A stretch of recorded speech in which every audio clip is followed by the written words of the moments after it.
when we talk about the in-between, the nexus of our lives. Oh, well, hello there, everyone. Pleasure to see you. Apologies, we're a little bit late. We have some activities going on this weekend, and we have our lovely Miss Tanya up at Vidette Lake hosting with Mr. Dr. David Piltz for an incredible weekend out there. If you get the chance to book one of those weekends out there, please go and set yourself up with it. It is incredibly transformative. There's a spot up there that's literally called the center of the universe, and aptly named so, not just from its view of the location, but the energy effect and the vortex that is very, very present on that land. So if you ever get a chance, please go book a retreat out there. I will definitely be making as many appearances as I can out there, along with David. I am one of his fire keepers that we engage in ceremony together. So hopefully we'll see you out there at some point. Hey, welcome. Hi, Cindy. Good to see you. What are we going to talk about today? Well, I think, and no, I shouldn't say I think, I realize that my current state is very much so all about quantum frequency right now. So we're gonna dabble a little bit in quantum. We're gonna dabble a little bit in shadow. I'm pretty sure I covered shadow last week. I'm not gonna lie, I was barely still here last week after the event and everything took place. So we're gonna come together, and we're gonna do this together. Uh, if I cover some stuff today that I already covered last week, it's just because it's important. So yeah, we're gonna do it. Where to start? Where to start? Where to start? Quantum, I guess. Let's go with quantum. Yeah, let's start with quantum. Because shadow is linked to quantum. It's all everything's linked to quantum. You know what? I'm switched. We're gonna start with shadow. So what I realized recently about shadow, so often through our own spiritual journeys, our own even just experiences in life, even if we just want to quantify it as growing up, we face these challenges with our own inner narrative and our belief systems and our structures of how we view ourselves, and that then sets up a range for reality to be experienced within. And this all pertains to what I've come to understand as shadow, because for the longest time I looked at shadow and even talked about shadow in the concept of trying to understand it more through teachings and through engaging with people, helping them with shadow work and understanding it. I looked at it through the longest time as this duality sense of who I was as an individual, and it was the compartment of things that I needed to work on constantly. You know, it was always this space of rejection of something. And in essence, that technically is shadow. It's a casting, but it's not a vessel, it's not a container to house a narrative or a belief system that then keeps us in a lower frequency state. You know, it's not there for us to judge ourselves, for us to look at all of these qualities and think, oh, look how crappy I am and I have to carry this thing. Shadow is the unique form that is cast from light. When we look at light, and the brighter and brighter and brighter a singular point of light shines, it may start as an orb, and you can kind of see the source of the light, let's say, where it originates from. Excuse me. The brighter that light shines, the more and more it continues to expand outward. It loses form, and it simply becomes enveloped within the ambience of the light. It's a beautiful process, but this is what we talk about when we look at the oneness of everything. It's all enveloped, it's all encompassed within a glowing source of energy, of life, of creation. In order for a unique form to be experienced from that source, It needs to cast itself within a frequency, within a vibration. And when it hits the dimensional veils, that takes form. And that takes form as these: the human vessel. We are shadows being cast from our truest essence, which is pure light, pure energy. So these forms are simply shades, frequencies, vibrations that are being contrasted through dimensional veils and formed through how that frequency and vibration is hitting atoms and all the molecular structure that creates matter within this dimension, physical matter. That frequency is the only thing that makes this form, that makes your form, that makes any unique form. And it came to me kind of in a bit of a vision, as I don't know, epiphany, I guess you could kind of call it, but literally all I saw was a shadow puppet on the wall, and everything kind of clicked where I said, "Oh my God." When we're looking at a shadow puppet on the wall, you don't walk up to the wall and try to change the form of the image. You go to the source of how the shadow is being cast, and that will change the form. It all clicked. We are the shadows on the wall. We can't physically maneuver our image. We have to change the way the image is being projected, the image is being cast into this reality. This was a really deep understanding because it allowed me to not only get to a whole new realization of integration with shadow, because now there wasn't a separation. I understood that I was.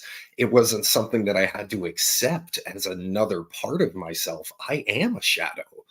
As above, so below. If my highest self is casting a unique form as an expression through a vibrational projection, then this form is going to do the same. And that shadow will also do the same.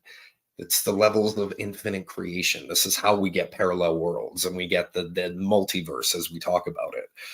So it allowed me to see that there wasn't a separation between self and shadow. I was shadow. This was this was a frequency that could simply become tangible by understanding the vibration that was projecting that shadow.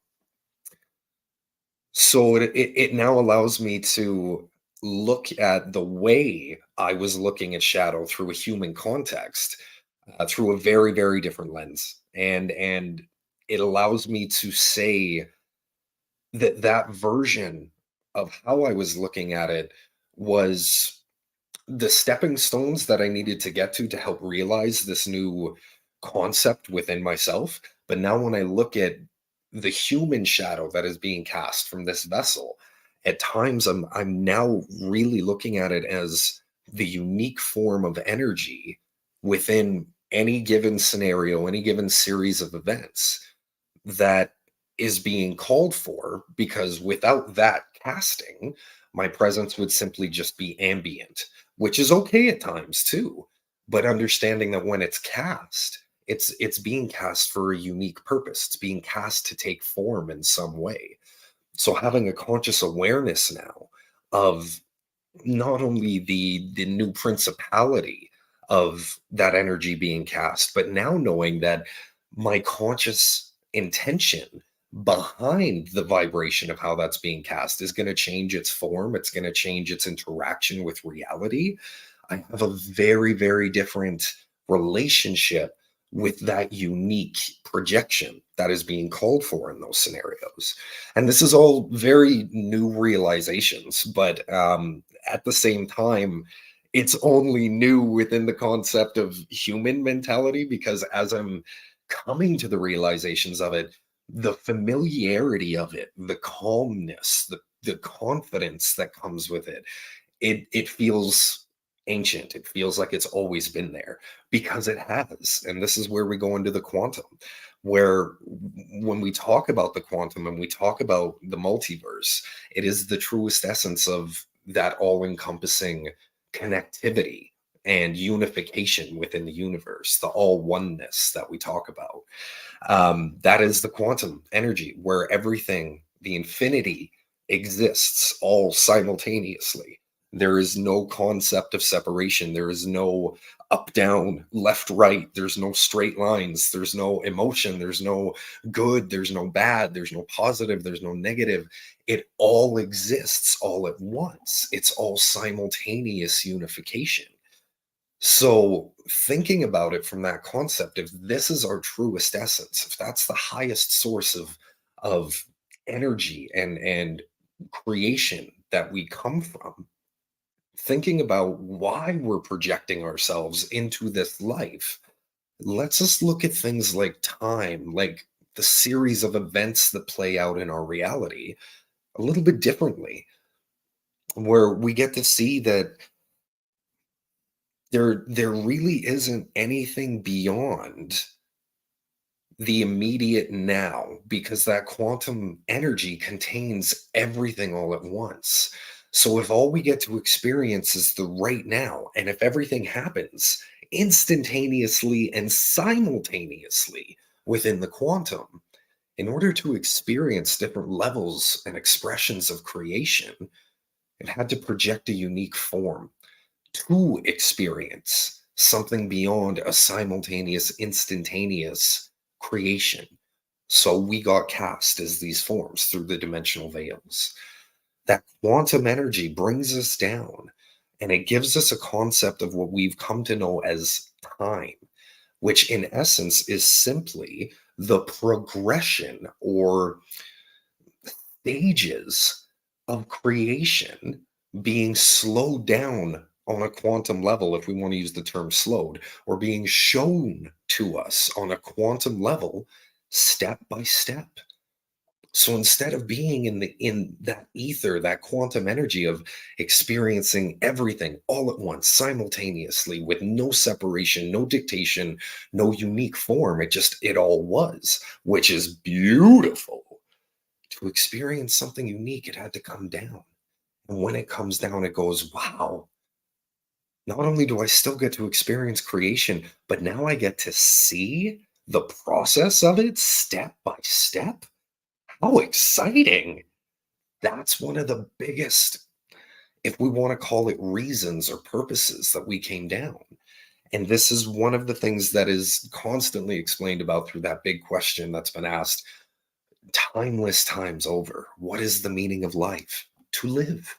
Simply to live, to experience exactly what we were just talking about, the step by step process of creation and all that it has to unfold, which means that there is no dictation of expectation.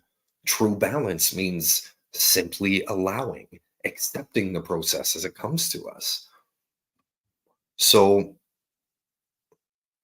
it showed to me that we get to elevate beyond just looking at trying to reach a destination of some kind, or setting up these types of goals for ourselves that require time constraints or some form of linear accomplishment.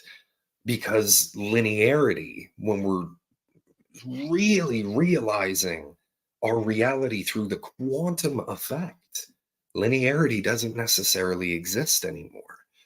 There is simply alignment of frequency. And that alignment of frequency is what dictates the series of events and experiences that make up each and every one of our unique realities. Because as much as this is a shared plane of existence in the third dimension, each and every one of us is experiencing a unique expression of that shared dimension, of this shared plane of existence. I don't even want to say reality anymore, because there are different versions and different frequencies and variants of this reality, but the dimension itself is what holds all of them kind of in order, if we want to call it that. And it's the frequencies that keep them from clashing together, each one on its own band of frequency, as to not overlap and create havoc with any of the other realities that are being held within the container of that dimension. So, that being said, if it all exists all at the same time and it's all separated by frequency, isn't the only thing stopping us from experiencing those other realities how our vibration is in alignment with which frequency of reality we're currently experiencing? I think that might be the answer. This is what I've been finding for myself, where all the energy that I was putting into, the step by step process of I need to do this and I need to do this to manifest this outcome and make sure I stay in this alignment. It was all constant energetic input that was requiring a different frequency of decision making every single time. And it was always every time we make a decision, every time we hit that point and we get lost in a trail of thought or an emotional state, our frequency changes on a cellular level. It changes.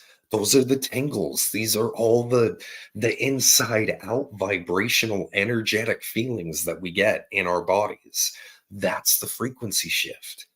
And I've come to see that when we trail off on those patterns of thought and get lost, and whether it's positive or negative, to me what I've realized is that is us being shown the closest shade of reality that we're potentially shifting into if we continue on that trail of thought and allow our emotional and vibrational state to then shift into that frequency. So we're getting a glimpse through our higher mind, through our quantum self, our ability to see through the veil, through that higher intellect, that higher connection to self. We're getting the images of where we can shift into, where we are shifting into, maybe subconsciously. And we're being shown an opportunity to either say, yeah, okay, I'm going to shift into that, or no, I'm not. This is my frequency. I'm going to choose my frequency, because choosing the frequency and a preferential frequency, finding the way to encode your DNA on a cellular level to that frequency, will shift the series of events that you will then experience from that point forward, because reality will then shift and catch up to align itself to your frequency. We can't experience anything that is not within our frequency. This goes for anything that we see, anything we hear, anything we touch, anything we taste.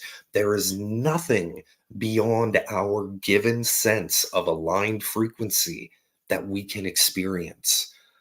So, in order to experience something different, we don't change anything physical, we change the frequency, and that affects the physical experience, because it then has to universally, in order to keep balance, it has to align itself to your frequency, which then gives us the freedom through the series of events that comes next to simply be present. All we have to do is show up, because it's just reality catching up to us, having those series of events align themselves to us, meaning all we have to do is be present. And all that energy that we would have been putting into the decision making process and those frequency and energy shifts each and every time, looking at the entire step by step analogy of the scenario, we get to just bring all that energy into the present now, all of it into the immediate experience, for reception, for contribution, for just being present, for gratitude. It's it's a whole different shift, and then allowing it to simply be the experience of life that it's meant to be. Because then once we hit this point of understanding those series of events are just catching up to where our frequency is, the only thing we have to do is be accountable for ourselves, our frequency, our given state of chosen vibration. That's it. The rest will come in accordance. And this doesn't mean, throw away all the regular things that you do on a day-to-day basis and be like, no, I'm just vibrating now. It means that's your priority. because that frequency will affect how you're looking at your decision making process. Not only that, but it will also affect the opportunities that are presented to you for making those decisions to begin with. It shifts the reality, it shifts the experience of the reality. So we hit these points, and part of the realization of it for me was even looking at when so many of us have these shit storms, one after another, going on in our lives, and we can't understand why. And so often when this came in, it was broken down like this to me. So often when we're in those points, we hit a frequency state, right?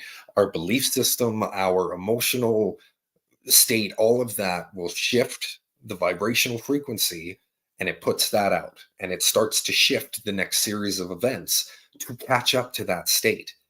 Now, by the time those events are arriving and playing themselves out, we've already trailed off on another chaotic pattern of thought and emotional upheaval and shifted our frequency again to put out a different series of events for universe and reality to shift into that had no compatibility with the first frequency shift.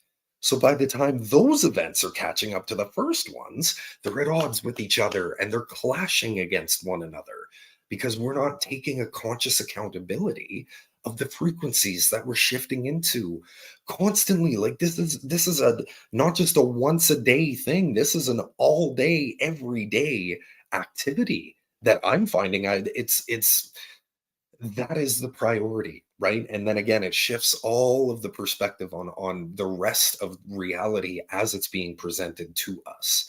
And this includes our belief system, because our belief systems are one of the core fundamental aspects of how we actually hold our frequency state.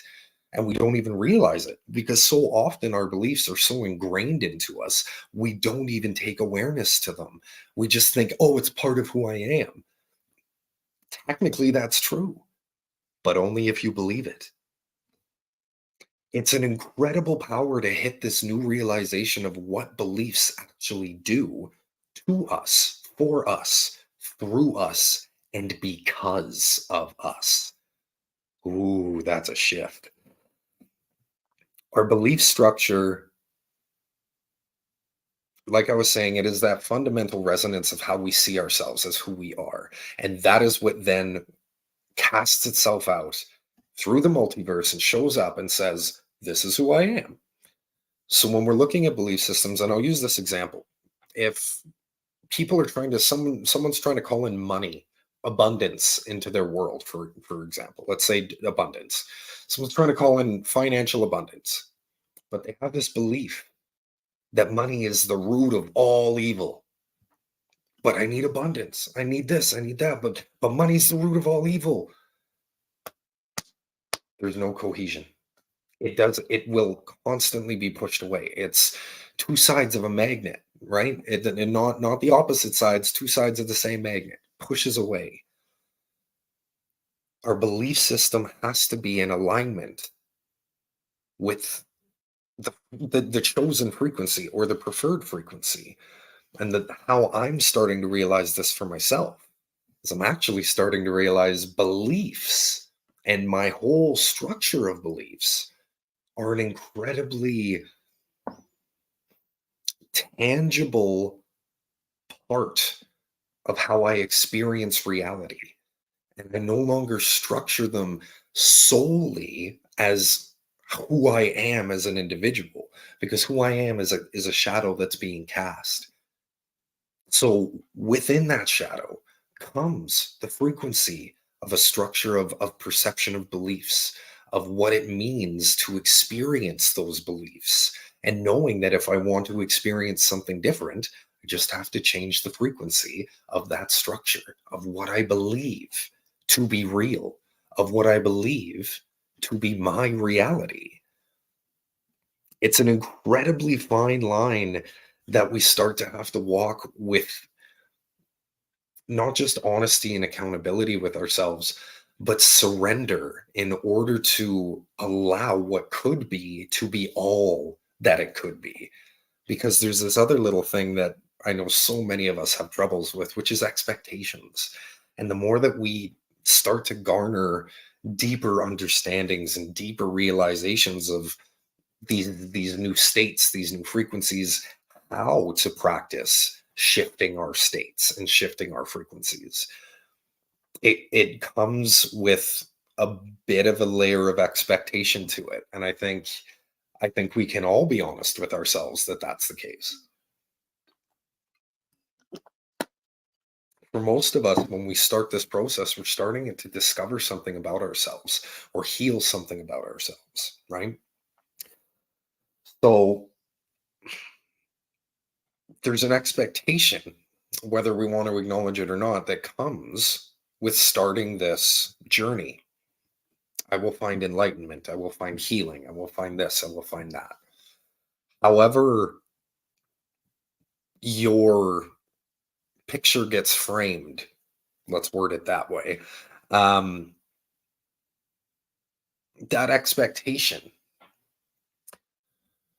not only lets in the frequencies of potentially fear, doubt, anxiety, worry, all of kind of these lower frequency foundational pieces that are meant to be risen from and not meant to be given energetically into, especially based off of expectations. But expectations also limit the experience. It confines it to, again, our belief system, our structure of what we believe that experience should be. And let's say we get exactly what we expected. How often has it happened where we've gotten what we've expected and it turned out not to be everything that we imagined it to be as we were building it up in our heads and within that emotional state? Well, maybe that's because it was the process of creation that was actually filling us up with that frequency, not the experience of receiving the creation itself. Because when we simply receive within the context of expectation, we limited it from being everything it could have possibly been. And we restricted it to being what we told it it should and needed to be. It's a really expansive process to simply see that those expectations, those belief systems are quite literally what structure the perception of reality. This was very much shown to me, like I had mentioned after the event, through the quantum shift that I took. And I think a great way to say it, and I've heard it thrown around a lot, is quantum entanglement, where I feel like I reached a quantum entanglement within my state of self. I didn't have to reach out to another being or another object and become quantum entangled with a separate entity. I simply found that quantum convergence or harmony within myself. And it really just enlightened me to realize that through that cosmic kaleidoscope and access to that infinity at all times, the only thing that makes my unique experience is my choice of drawing on that energy and how I create my form within the projection of that light, within that casting of self through the dimensional veils of creation and experience. um yeah, so that's kind of where we get where we're left off for now. If anyone has any questions about what we're talking about so far, please feel free to throw them up. Um, it's really interesting stuff. It's very deep stuff, and I know Bashar. Anyone who follows Bashar online, Daryl Anka, who channels Bashar, um, he very much talks about this same concept. And actually it was a lot of videos and a lot of those teachings from a little while back that were the seeds planted to allow my human brain to comprehend the shift that took place, because our human minds and the physical mind is not meant to comprehend why things happen. It's only meant to comprehend what's happening in the given moment right now. And that's it. And so often we're trying so far to push the physical mind to comprehend all of this quantum and universal intricacy when it was never designed for that. It was designed to receive the now of all of that intricacy and simply allow that in. So when we talk about these things, we're talking about learning to shift that present now through that quantum state simply by choosing the frequencies and allowing that frequency to create the form, the given form. Um, I'm trying to think of, I know that there was a quantum experience that I had when I was going through my journey at one point. And I mean, to say that is so vague. It's so open ended because I had so many of them. But there was a few in particular that I can look back on now and see that it wasn't the way that I had experienced it through that perception and that frequency of reality, but it was at the time, and it just I see it differently now. I'm in this weird state. It's hard to quantify. I'm still working on it, everybody. Anyways, the story time that we're gonna get into.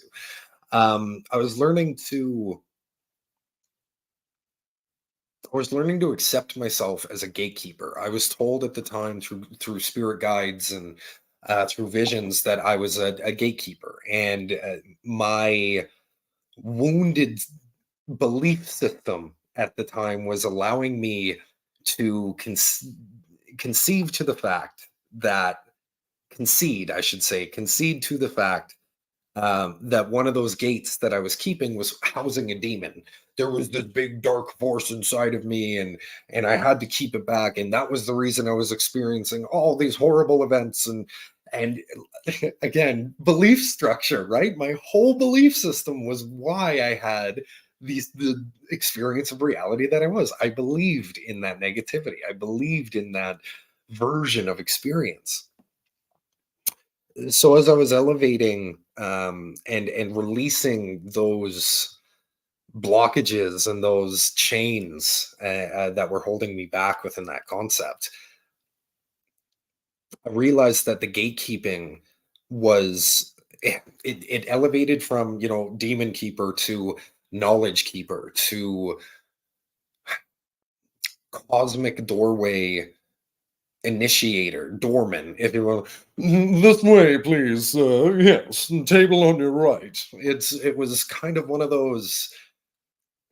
It was an interesting process to elevate because when I hit the knowledge keeper, the knowledge gatekeeping aspect, I went into heavy teaching mode without actually having the credentials or qualifications as a teacher yet.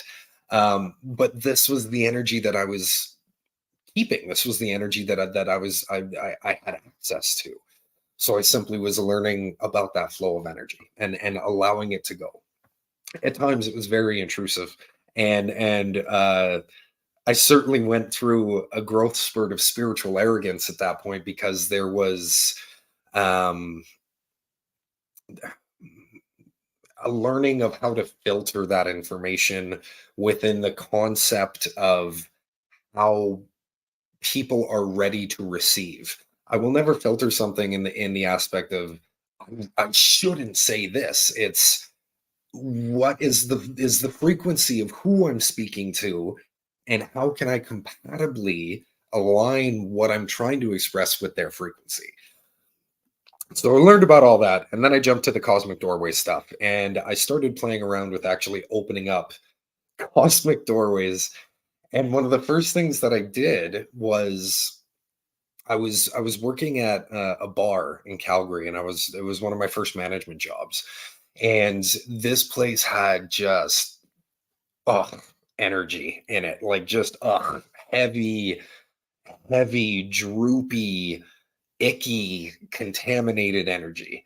And I was fresh, still young in my journey, but I had some tools at my disposal. So I started doing things like drawing Reiki symbols on all four corners of the building. Um, I would write notes for all the staff saying, "May you be blessed," and all of them were just like, "This dude's stupid." Like, "Oh my god, I can't believe him."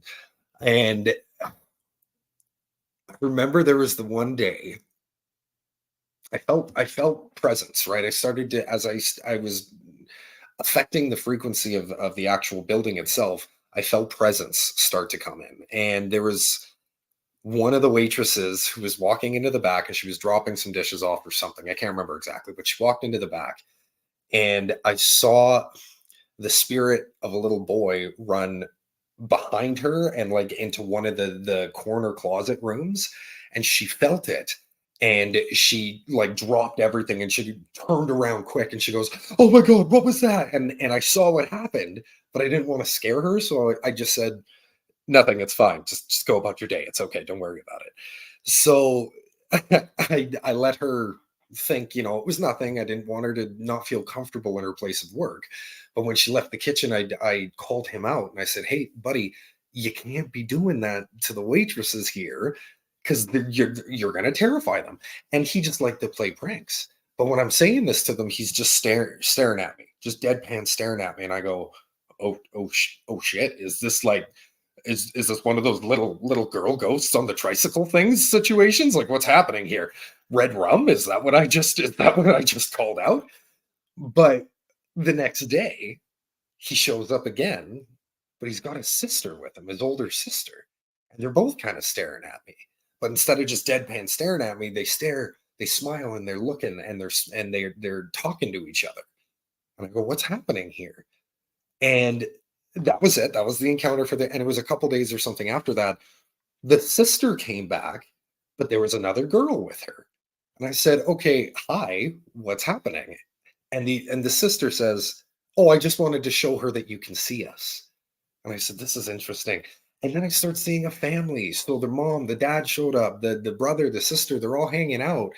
And they simply, I don't know if their house was on that land before, something along the lines of that, but their presence was there. And because I could see them and interact with them, they could see me too. We were within that same frequency. So this was a shared reality that we could both experience. It was very, very interesting because to them they had been there so long and nobody could see them. Nobody had interacted with them before. Um, so I get to this point of, like I was saying, starting to play around with portals and things like that. And I wanted to get rid of, like, there was some nasty ick energy in that place. And there was a lot of stuff happening within myself that I had a belief structure that was creating those types of experiences. And the way that I thought to deal with it in that particular time was to open up a portal and suck that energy out of the place. It is what it is. It's an early technique. So I did that, and I opened up a just great big portal, and I protected the place real quick, and I said, "You get out of here, you nasty energy!" And it starts going all into the portal, and awesome, that's great. And I said, "I'm gonna let you do your thing. You're gonna keep sucking up all the energy. I'm gonna go to my job, and that'll be that." And I believe I did that early in the morning because I worked the day shifts where I would open the bar, get everything set up, run the day till the evening crew came in. And I did that. It was one of the first things I did. I don't even think I had set everything up yet. So then I go and I start setting everything up and I go about my day. If you open a portal, close the portal. I didn't close the portal, okay? And it didn't come to my mind. I didn't think about it for the rest of the day. I got distracted and I went home and I came back the next day. And I walked into the kitchen and something was in the kitchen and it wasn't one of the family members. This thing was running around like trying to hide from me. And it wasn't physically causing a disturbance, like it wasn't knocking things over, but I could see it, and the energy presence of it was enough to keep me distracted and to wonder what the hell this was. And when it went out the front door into the restaurant area and I walked out, I saw my portal still swirling there. I said, "Oh shit, something came through the portal." So I closed it, and can't remember exactly the process that I took to engage with the creature, but um, I made sure it knew it was safe. Basically, so I'm not going to hurt you. I just need to know what you are and make sure that you're safe here as well. You know, like you came through, and it's my responsibility. I opened the door, so it was this kind of little fuzzball. Really, the only way to put it. It was this kind of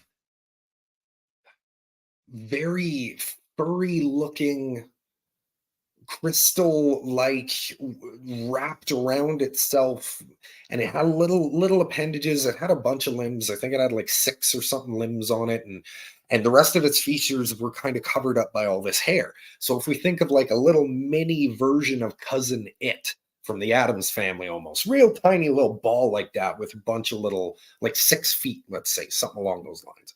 And I'm pretty sure it had some antenna too. um so the little dude wasn't creating any havoc. He wasn't causing any harm. So when he came out, I said, "All right, you can stay. You're not causing any havoc." And obviously, when the door was open, your frequency was in alignment with this reality, so you were able to come through. I'll let you stay. Who cares? So he ended up becoming a pet of the spirit family that stayed there. If we want to say pet, he joined the spirit family is the best way to say it. Um, and it was an incredible thing to have experienced within those early stages of seeing the interconnectivity of realities and how we experience those realities, because at the time and through the years leading up to this current point for myself, I had seen it and I had felt about those experiences very, very differently. Not just from my belief structures, but from the early stages that I was at within realizing all that I was, not just who I was, because who is more so attached to this singular version of experience right now. The now experience is about the who, but the all that I am is the interconnectivity between all the pieces that are taking place. So now when I look back on that stuff, I don't see it from these separate events of, I did this and then I had to clean up my mess, and then there was a reaction from that, and I don't know, it doesn't even quantify for me the same way that it used to, where I would have had this big emotional state about all of the different processes that happened throughout the events. And I can just look back on it now and see how it was all simply connected through frequency. That's all that it was. It was a state of frequency that shifted into those events that took place. So this is where I'm at now. I hope this hasn't been too combobulating, I guess is a good way to put it. I This is stuff that I've known about for a long time. This is stuff that I've had an understanding and a comprehension of for a very long time. And I've now come to the point of realizing all of that comprehension and all of that understanding. And when we realize something, we become it. We realize it. It rises in reality. We realize it. And the only way for it to realize in our reality is through us. I can't experience your reality. You can't experience mine. We can share a plane, a dimensional plane of existence to allow our realities to play out uniquely. We can even do it side by side. But I can't live your life. I can't be who you are as a frequency. But we can share the frequencies of a plane of existence and exist side by side harmoniously. It's very, very interesting, because then when we talk about the harmonious aspect of reaching these new states of frequencies, we can even look at it from a very basic human scientific point, where if you take two wavelengths or two frequencies and you overlap them, they double, triple, quadruple, they quantify and multiply themselves. And that's exactly this new stage of evolution that we're heading into, and realizing for ourselves, because it's not about reaching out and attaining something that you're not. It's realizing all that you are and removing the beliefs that are creating the experience of reality that you're not. I love you guys. It's gonna be a hell of a week coming up, and I can't wait to see where the next chat takes us. This is this is a deep fishing hole, so let's get some grub. I mean, I don't know. That was a bad metaphor. That's just what I'm gonna sign off with this time. Thanks, everybody. I love you so much, and